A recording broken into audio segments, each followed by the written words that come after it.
Dr. Avinash, who had planned to visit the ill-fated restaurant where the fire broke out, says that they got lucky as their cab driver was in fact late. Let's listen into what he has to say.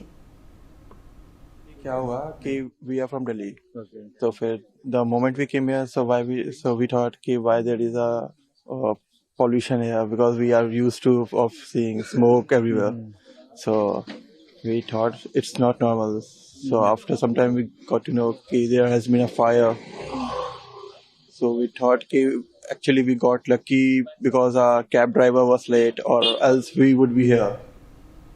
So, of course, we're seeing many statements coming in now from eyewitnesses as well as other locals and tourists with regards to the blaze that occurred at the Arpura nightclub. Now, in some more breaking updates coming in, Vice President C.P. Radhakrishnan has condoled the deaths in the deadly Goa fire.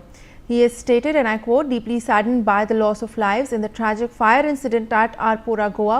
My heartfelt condolences to the families who have lost their loved ones.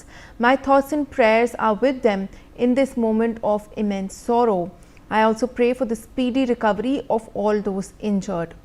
My colleague Shahid Ansari joins us for more details. Shahid, अब हम देख रहे हैं कि जो vice president हैं उनका statement भी आ गया है इस हादसे के ऊपर। इस स्टेटमेंट के बारे में आप हमें और क्या जानकारी दे सकते हैं?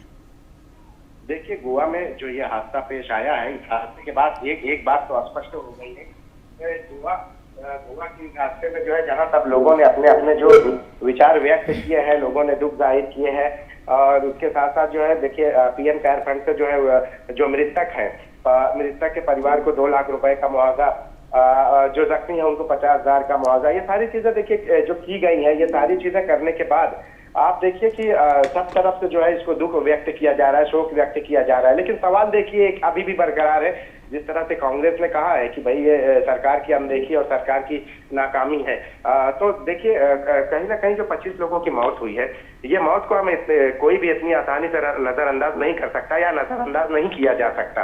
अब देखिए अभी हालात ही ऐसे हैं कि हर एक जो है उन सभी लोगों के साथ जो है संवेदना व्यक्त कर रहा है, दुख व्यक्त कर रहा है और बस सबसे अहम सवाल ये है कि भाई दोषियों के खिलाफ जो है देखिए मजिस्ट्रेट लेवल इंक्वायरी की भी बात कही गई और वो भी शुरू हो गई है। लेकिन सवाल यही है कि जो लोग दोषी हैं क्या उन तक जो है ये कार्रवाई उन तक कैसे होगी या उन तक कार्रवाई कैसे उन सख्त कार्रवाई के दायरे में वो कैसे आएंगे, सारे सवाल है। क्योंकि आमतौर पर देखा गया है जब इस तरह के हादसे होते हैं तो जो लोग होते हैं इन पर कार्रवाई करने के बाद जो है वो लोग तो बच निकलते हैं और जो लोग हैं मौत के मुंह में चले जाते हैं, फिर उनका कोई पूछने वाला नहीं होता।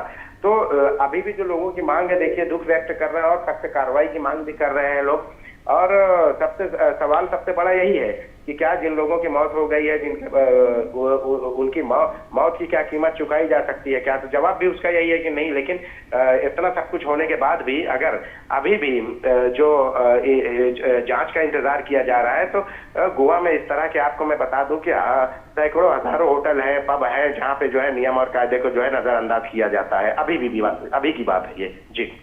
जी शायद बिल्कुल। Thank you so much for joining us with all of those details and